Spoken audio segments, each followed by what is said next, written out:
2023년 7월 26일 오늘 수요예배 웨스트민스터 소요리 문답, 오늘은 중보자 그리스도의 삼중 직분에 대하여서 잠시 나누겠습니다. 지난주에는 성육신에 대하여 나누었습니다. 하나님은 우리를 너무나 사랑하셔서 독생자를 보내셨습니다. 예수님이 이 땅에 오신 그 의의는 빌립보서의 말씀을 잘 기억하자고 했지요. 예수님이 이 땅에 오심은, 그 하늘 보좌 영광을 버리고 낮고 낮은 이 땅에 오심은 우리로 서로 나보다 남을 낮게 여기고 존중하며 용납하고 사랑하고 섬기라 하였습니다. 서로 품어주고 다툼이나 허영으로 하지 말라고 했습니다. 그렇게 주님의 성육신의 의의에 대하여서, 우리의 적용점에 대하여서 잠시 나누었었고요. 오늘은 예수님, 또 예수 그리스도라고 하지요. 그 그리스도의 직분이 있습니다. 직분에 대하여서 잠시 나누도록 하겠습니다.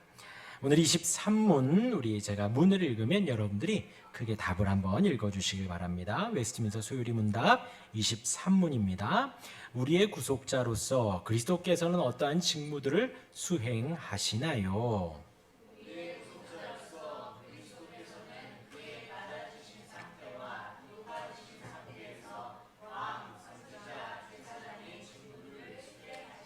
네, 오늘은 이 부분에 대하여서 잠시 나눌 예정입니다. 은혜 언약에 대하여서 얼마 전에 나눴고요. 그 유일한 중보자 주 예수 그리스도에 대하여서 지금 나누고 있습니다. 기독론이지요. 그래서 예수님을 그리스도라고 합니다. 그리스도라 함은 기름 부음 받은 자라는 의미이지요. 그렇게 부르는 것은 기름 부음 받음 때문입니다. 구약 성경에서는 방금 우리가 읽은 왕, 선지자, 제사장, 이 세 직무의 임명을 받을 때 기름 부음을 받았습니다. 어떤 샤머니즘적인 파워, 그것이 아니라 정말 기름을 부었습니다. 그렇게 해서 이 세 명을 기름 부음을 받았다라고 하고요. 그렇게 해서 예수님이 예수 그리스도, 예수님 기름 부음 받은 자, 그래서 예수님이 이 삼중 직분, 왕과 선지자와 제사장의 직분을 감당하셨다라는 의미가 예수 그리스도에는 다 담겨져 있다라는 거예요.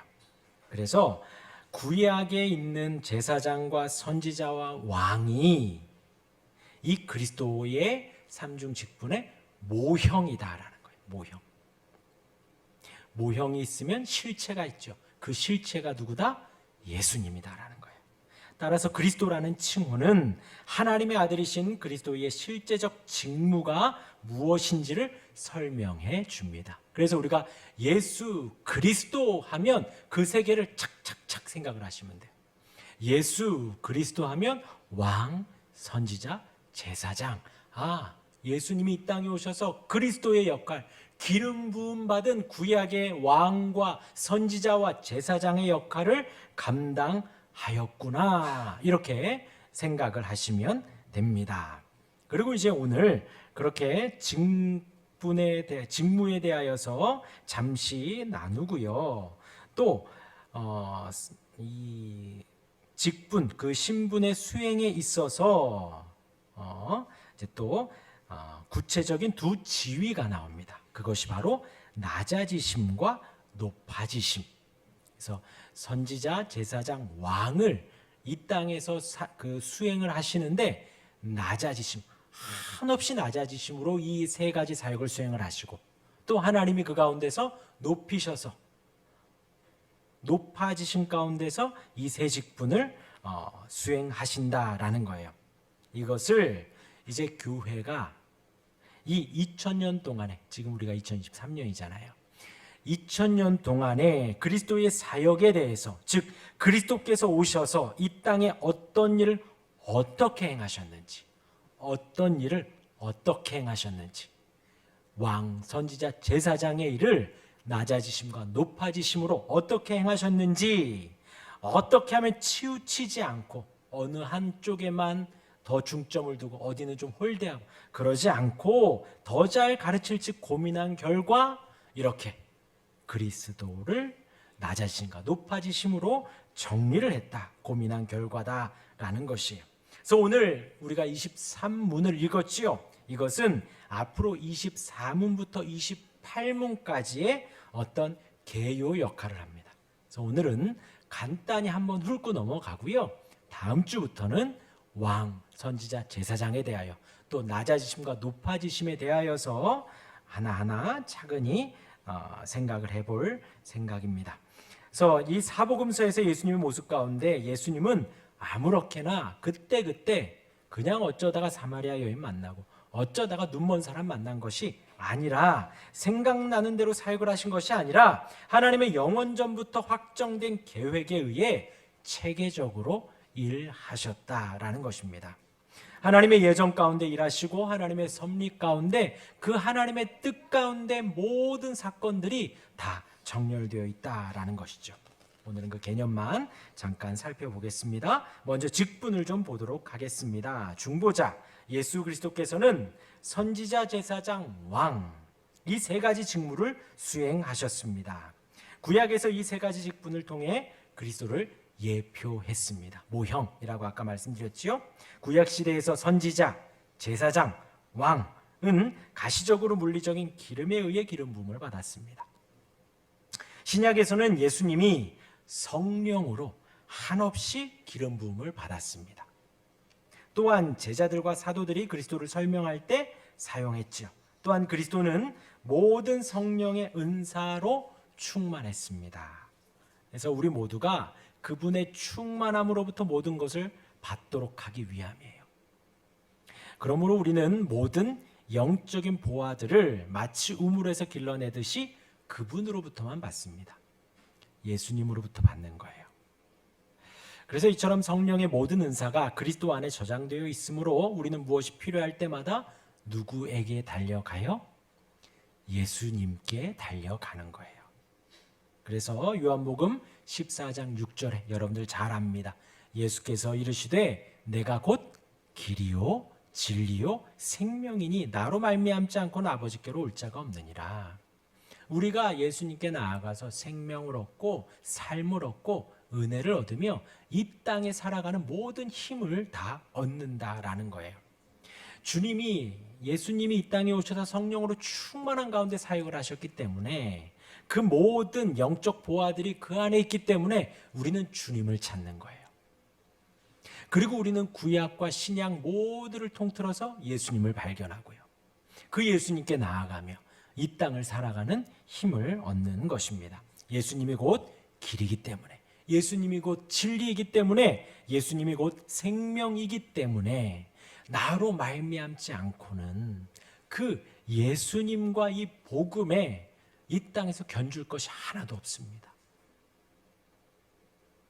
혹 세상 사람들은 여러 가지를 말을 하죠. 이게 필요하고 저게 필요하다 하지만 우리에게 있어서는 이 복음과 예수님의 이름 외에는 우리가 따르고 믿고 가야 할 길은 없습니다. 오직 예수님으로 말미암지 않고는 아버지께로 올 자가 없습니다.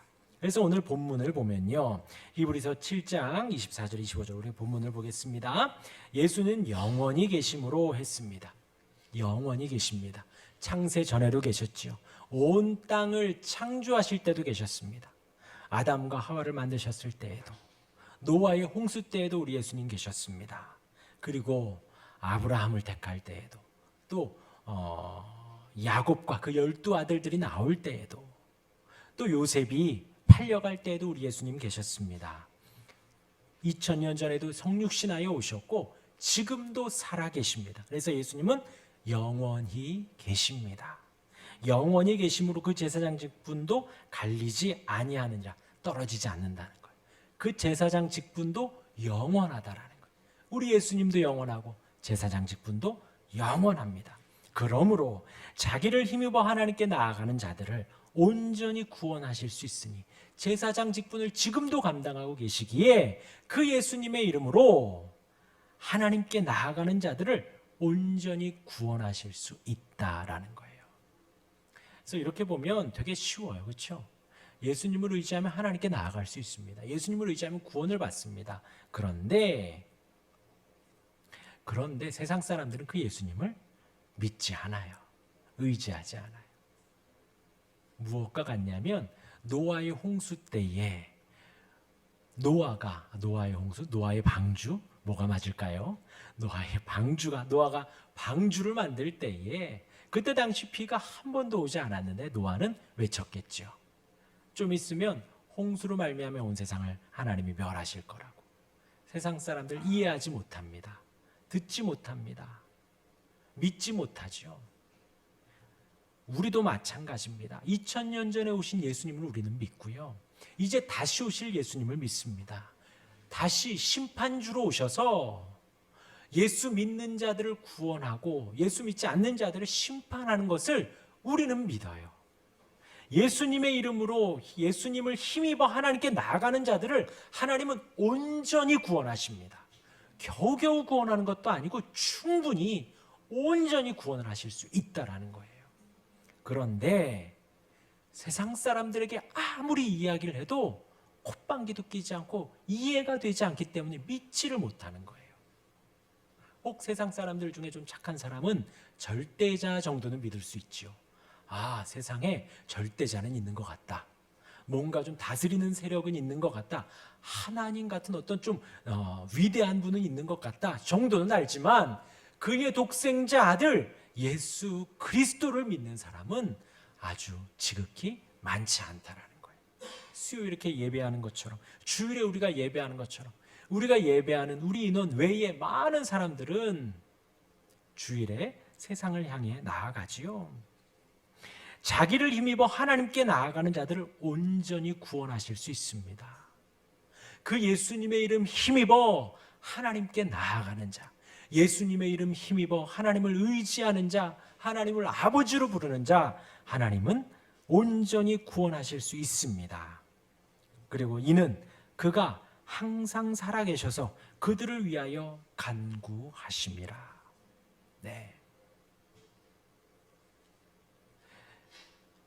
기도 제목이 있으시면 나눠주시죠. 예, 기도하겠습니다 합니다. 부족하지만, 연약하지만 기도하겠습니다. 그런데 이 세상에서 예수님이 우리를 위해서 기도해 주신답니다. 항상 살아계셔서 성도들을 위하여 간구하고 계십니다. 저와 여러분들이 하나님의 백성으로 온전히 구원받도록 우리 주님 지금 하나님 보좌 우편에서 간구하고 계시다라는 거예요. 얼마나 든든한지요. 지금 우리 편에 서서. 그리고 그 주님은요, 이 땅에 성육신하셨지요. 이 땅에 몸을 입고 오셨어요. 저와 여러분들을 충분히 아십니다. 온전히 아십니다. 그래서 우리를 위해서 우리의 연약함도 아시고 우리의 부족함도 아시고 우리의 약함도 아셔요. 다 아셔요. 그래서 우리를 위하여 더 세밀하게 기도해 주실 수가 있는 거예요. 이는 그가 항상 살아계셔서 그들을 위하여 간구하십니다. 저와 여러분들을 위하여 지금도 간구하고 계십니다. 네, 우리 예수님 항상 중보자로 계십니다. 우리를 위해서 간구하고 계십니다. 네, 우리 이제 또 단어 하나를 좀 살펴보면요, 예표라는 단어입니다. 아까 예표라 해서 모형과도 비슷합니다. 예표라는 것은 미리 보여준다. 어려운 말 아니에요. 예표, 미리 보여준다. 여기서는 하나님께서 구약의 이스라엘 백성에게 선지자, 제사장, 왕의 역할을 주셔서 앞으로 오실 예수 그리스도의 역할을 미리 수행하도록 하신 것입니다. 구약의 백성들의 신앙은 이러한 예표를 통해 그리스도를 믿었던 거예요. 그래서 구약의 성도들의 믿음과 신약의 예수님과 함께 있었던 그들의 믿음과 지금 우리의 믿음은 다 같습니다. 그들은 제사장 역할, 왕의 역할, 선지자의 역할, 그리고 제사를 지내면서 양을 잡고 소를 잡고 그러면서 예수님을 묵상했던 거예요. 중보자 되시는 그분이 계시는구나. 구약의 성도들은 그 예수님을 묵상을 했습니다. 그리고 지금은요, 저희는요 2000년 전에 오신 그 예수님을 묵상을 하지요. 그래서 구약의 백성들의 신앙과 신약의 백성의 그 신앙과 동일하다라는 거예요. 동일하게 누구를 믿어요? 예수 그리스도를 믿습니다. 뭐 양을 믿고 소를 믿고 그것이 그 피가 우리를 정결하게 해주는 게 아니라 그 모형을 통하여 그 예표를 통하여 본질인 실상인 예수님을 묵상했다라는 거예요. 그 예수님을 믿고 구원을 받습니다. 예를 들면 가죽옷, 제사, 제단, 어린 양, 할례, 성전 등이 다 예표입니다. 그래서 구약에 있는 이러한 내용들을 보면서 예수님을 이것이 예수님을 의미하는구나, 예수님을 상징하는구나. 네, 이단에서 많이 쓰지만 비유하는구나. 그래서 이 예표와 비유에 대해서 어설프게 배우고 이단을 만나면 홀딱 넘어갑니다. 그네들은 뭐 전문이거든요. 그래서 여기 피면 딱 나오고요, 여기 피면 딱 나오고요, 항상 피는 것만 피니까요. 그래서 어설피 예표와 비유를 알고 가시면 안 돼요. 그래서 비유라는 단어가 쓰기가 좀 조심스러워요. 왜냐면 제가 비유했는데 이러고 계시다가 어떤 뭐 우연찮게 만난 아는 사람이 비유라는 말을 쓰면 혹하거든요. 근데 구약에 그래서 어느 정도는 비슷해요. 그들은 구약의 예표가 신약의 그리스도이고 계시록의 예표가 지금의 자기들의 교주이기 때문에 구약의 이야기를 할 때는 어느 정도는 비슷합니다. 그러나 전혀 달라요. 그들에게 영어 성경만 들이대도 모르고요, 개역 개정판만 들이대도 모르고요, 원어 얘기하면 그들은 뭐 전혀 멘붕이 옵니다. 그들은 오직 개역 한글만 보고 자기들이 보는 성경만 보거든요. 아무튼 예표에 대하여서 구약에서 선지자와 제사장과 왕과 또 예를 들면 가죽옷, 제사, 제단, 어린 양, 할례, 성전들이 모두 다 예수님에 대한 예표가 담겨져 있다라는 것입니다. 그래서 예수님은 왕, 그리스도, 선지자 세 직분을 완벽히 이루셨습니다. 그리고 예수님이 그것을 수행하셨고 이루셨습니다. 간단히 살펴보면요, 왕 나오지요? 읽어보겠습니다. 시작. 그의 백성들을 다스리고 보호하고 인도하고 돌보는 왕이시며 목자이십니다. 왕 하면 이제 우리나라 한복 입고 그 앞에서 다 머리 꿇고 있고 그런 걸 생각하시지 마시고, 보통 왕 하면 백성들을 다스리고 백성들을 먹이고 이렇게 전체 통치하고 또 외세의 침략으로부터 보호해주는 왕, 그게 왕이죠. 왕. 그 그리스도께서 왕으로 임명되셨습니다. 왕으로서 예수님은 언약 백성의 구원자이십니다. 자신이 획득한 구원을 우리에게 적용시켜 주시는 우리의 머리이십니다. 머리로서의 왕을 말을 하는 거예요.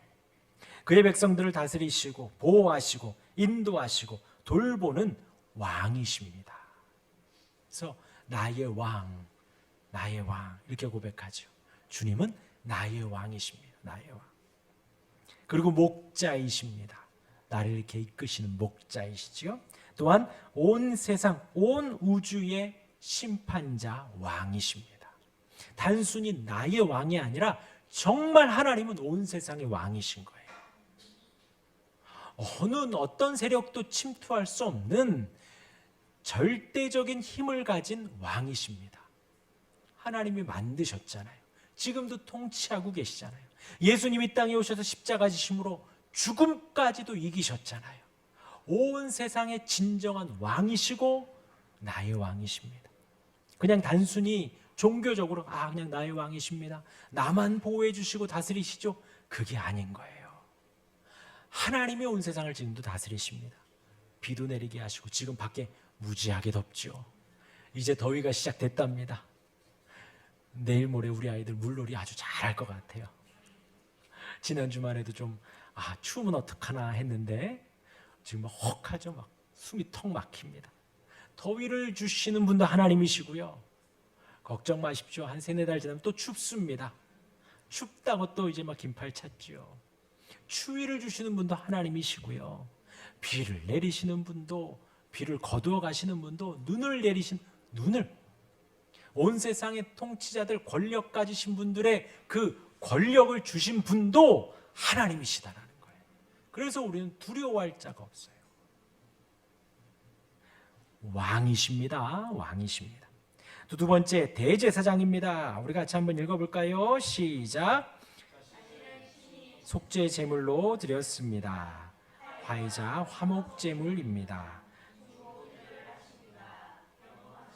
네, 대제사장이에요. 제사장은 백성들의 죄를 하나님께 이렇게 예배하는 사람을 제사장이라고 하죠. 그 중에서 대제사장이십니다. 제사장으로서 그리스도는 자신을 친히 속죄 제물로, 제사장이면서 속죄 제물이 되셨다라는 거예요.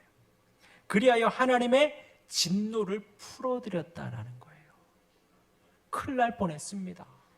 우리 다 죽을 뻔했어요. 죽을 뻔했어요. 아니, 죽었었죠. 그 진노. 그렇잖아요. 남편이 화가 나도 집에 가기, 아내가 화가 나도 집이 지옥인데, 저희 남자 넷이서 막 서로 눈치 봅니다. 너 때문이야, 너 때문이야. 집안에 한 사람만, 뭐 고3만 있어도 그렇잖아요. 뭐 영상 할아버지가 고3이 있으면 그 해에는 미역국 다 먹었다 그러더라고요. 그렇잖아요. 하나님의 진노 가운데에서 하나님이 우리를 향해서 화를 내시고 우리를 멸망시키시고 죽여도 우리는 아무 말도 하지 못하는데, 그 하나님의 진노를 우리 예수님이 풀어주셨다라는 거예요. 얼마나 감사한지요. 하나님의 은혜와 호의를 우리가 얻게 된 거예요. 그리스도는 하나님과 우리의 영원한 화해자입니다. 화목제물이십니다. 예수님으로 말미암아 하나님과 우리가 화해가 됐다는 거예요. 다시 친하게 됐다는 것이죠. 이게 얼마나 감사한지요. 예수님이 이 사역을 언제 하셨냐? 우리가 이렇게 믿고 있을 때, 우리가 하나님을 막 갈망하고 하나님께 더 가까이 가고 싶습니다, 하나님의 백성이 되고 싶습니다, 이런 갈망 속에서 예수님이 사역을 하신 게 아니라 우리가 원수 되었을 때, 여기서 모태신앙이신 분은 잘 모르실 수 있지만 믿지 않았을 때, 믿지 않고, 저 예전에 집에 있는데 밖에서 옆에 교회에서 왔습니다, 예수 믿으세요. 저 다른 종교 믿습니다 그랬었거든요.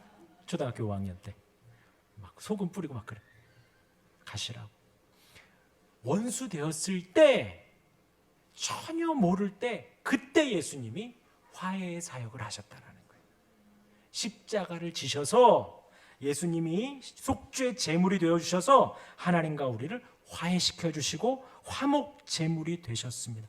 얼마나 감사한지요. 그 진노를 거두신 거예요. 우리 때문이 아니라 예수님 때문에. 우리가 뭘 잘해서가 아니라, 우리가 잘생기고 이쁘고 우리가 뭔가를 많이 해가지고가 아니라 예수님 때문에, 예수님의 그 공로 때문에 우리가 하나님의 진노로부터 용서되었습니다. 또한 자기 백성들을 위해 중보 기도를 하십니다. 그래서 중보 기도라는 말을 사실 좀 안 쓰더라고요. 중보라는 말이 예수님의 고유 사역이다 해가지고 안 쓰는 교회도 좀 있어요. 중보라는 단어를. 그래서 예수님이 우리를 위하여 중보 기도를 하신다라는 거예요. 우리의 죄를 변호하십니다. 그리고 제가 이제 썼다 주었는데, 우리를 위해서 대언하셔요. 우리를 위해서. 그리고 이제 선지자에서 대언이라는 단어가 나와서 제가 여기서는 또 지웠어요. 우리를 위하여 대언을 하시고 우리를 변호해 주십니다. 얼마나 감사한지요. 그렇죠? 그 다음 선지자, 우리 같이 읽겠습니다. 시작.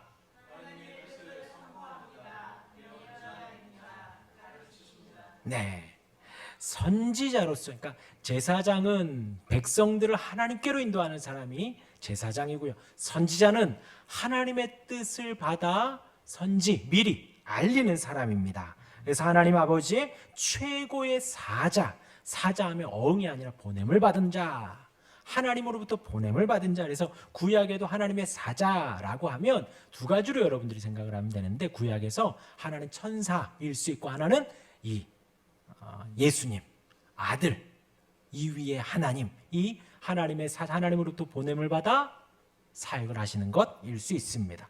그래서 하나님 아버지의 최고의 사자, 대언자, 하나님의 대언자가 되셨습니다. 그리고 가르치시는 분이십니다. 하나님의 뜻을 선포하는 분이십니다. 예수님이 그러했다라는 거예요. 하나님의 뜻을 가르치셨습니다. 그분은 모든 계시의 최고의 완성이십니다. 하나님의 지혜이며 교회의 유일한 교사이십니다. 그래서 여러분들이 사복음서를 읽으면요, 예수님이 어디를 가시든 뭘 했어요? 가르치셨더라. 뭐 다른 지역으로 가시면 가르치셨더라. 뭐 기적을 일으키고 병을 고치고 한 것도 있지만 제일 먼저 한 것은 사람들이 모이면 가르치셨더라. 제자들이 물으면 가르치셨더라. 뭘 가르치냐면 하나님의 뜻을 가르치시는 거예요. 그래서 하나님의 지혜이며 유일한 교사이십니다. 지금은 그럼 우리를 누가 가르치나요? 성령님이 가르치셔요. 성령님이. 이걸 이제 좀 정확히 구분을 하셔야 돼요. 2000년 전에는 성육신하여 오신 그 예수님이 친히 가르치셨죠. 그리고 죽으시고 부활하여 승천하셨으며 올라가셨지요. 그리고 약속대로 성령 하나님이 오셨어요. 성령 하나님은 성부 하나님, 성자 하나님과 조금 더, 그러니까 성부 하나님은 더 크고 성자 하나님 조금 더 작고 성령 하나님 조금 더 작고가 아니에요. 성부, 성자, 성령은 본질이 같고 영광이 같습니다. 그래서 우리가, 여러분, 성령 하나님이 우리와 함께 하시다라는 게 얼마나 영광스러운지요, 얼마나 감사한지요. 그렇죠, 그렇죠. 그 성부 하나님과 영광이 같으신 그분이 지금 우리와 함께 하시며 우리의 예배를 받으시고 우리의 예배를 인도하시고 우리를 가르치시고 우리를 인도하시는 교사가 되어 주십니다.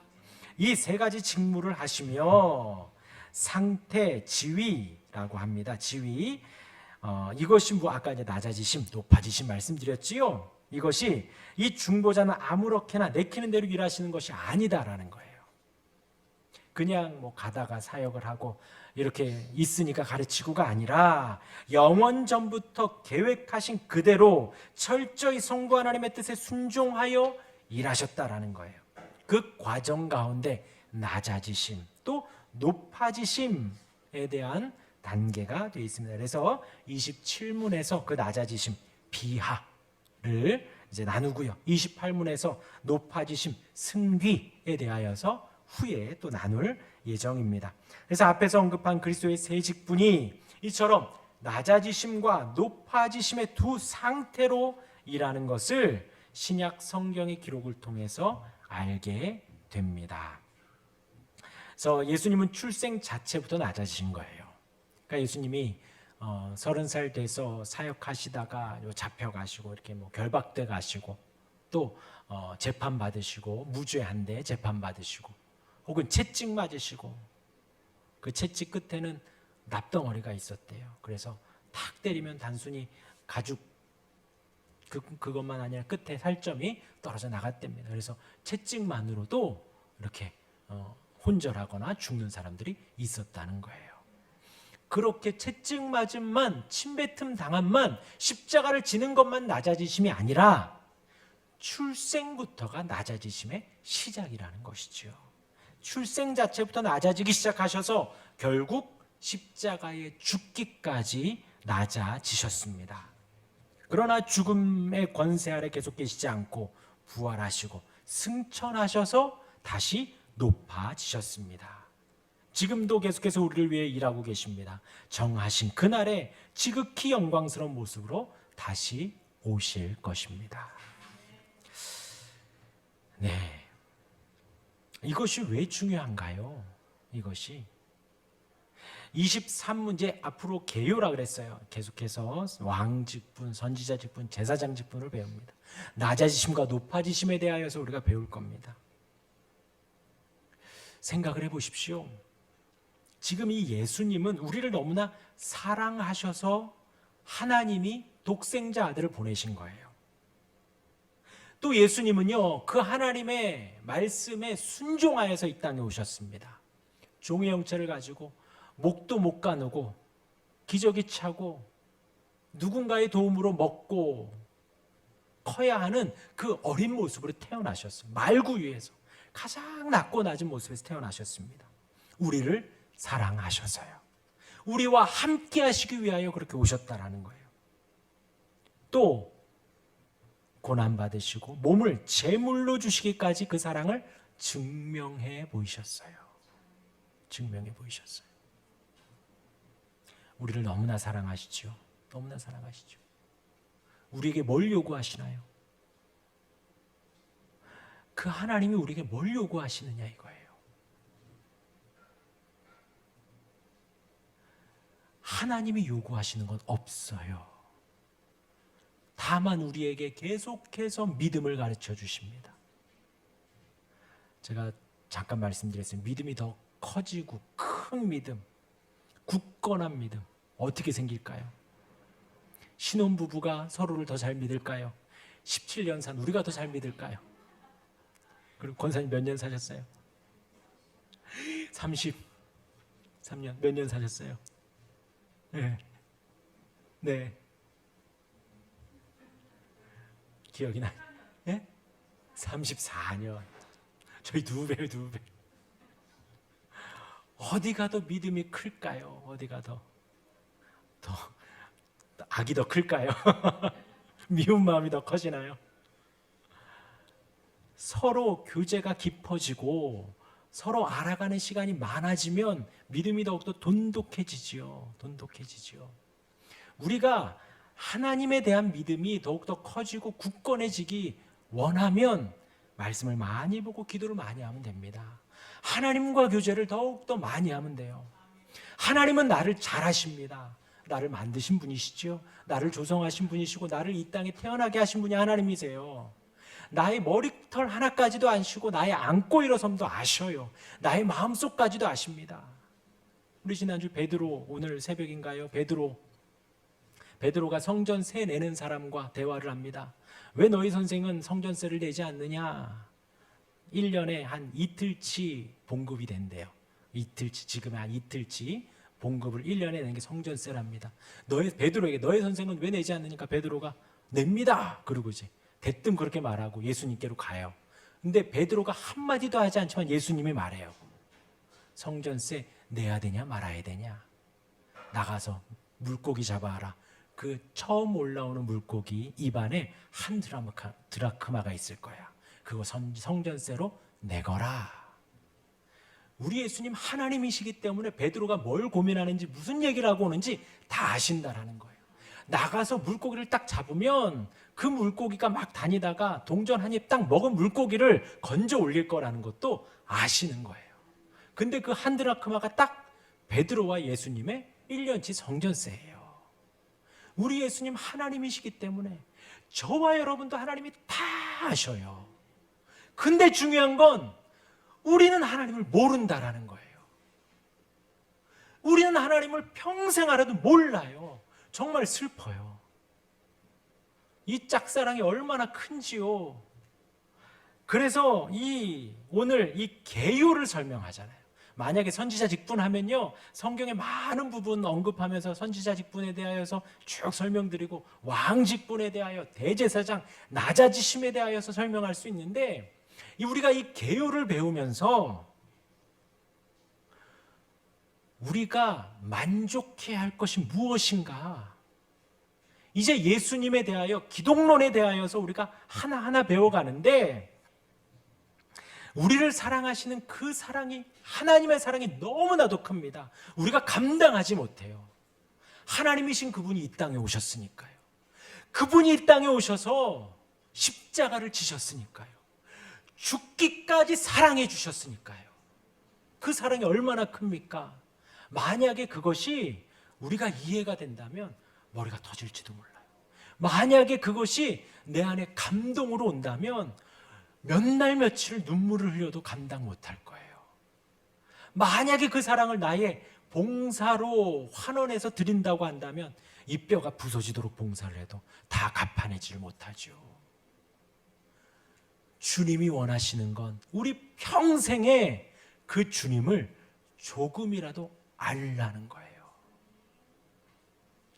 어제 시편 다윗이 이야기를 합니다. 고백을 해요. 나를 살려달라고. 나를 죽이면 감사할 수 없지 않냐고. 내가 감사하기 위하여 나를 사망에서 수월에서 건져달라고 다윗이 고백을 해요. 나를 살려줘야 할 이유가 뭐냐? 내가 감사하기 위함이에요.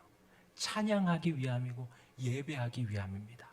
하나님 우리에게 단지 그걸 원하시는 거예요. 이스라엘의 찬송 중에 거하시는 주여, 주는 거룩하십니다. 하나님은 우리의 찬양을 받기 원하시고 우리의 예배를 받기 원하시고 우리가 조금이라도 그분을 아는 그 기쁨 안에 우리 주님이 이런 분이시구나, 주님이 이렇게 사랑이 많으시구나, 이렇게 인자하시구나, 이렇게 선지자 직분을 행하셨구나 하는 걸 조금씩 알아갈 때, 그것만으로 즐거워하고 행복해할 때 우리 주님 기뻐하십니다. 영광 받으신다라는 거예요. 다른 기대 마시고 우리 주님이 어떻게 왕의 직분을 어떻게 선지자 직분, 제사장의 직분을 완수하셨는지, 여러분들 평생의 성경을 보면서 그걸 알아가는 것이 하나님의 사역이에요. 우리 교회의 사역입니다. 그 안에 늘 충만하시길 바랍니다. 아멘. 우리 찬양하겠습니다. 우리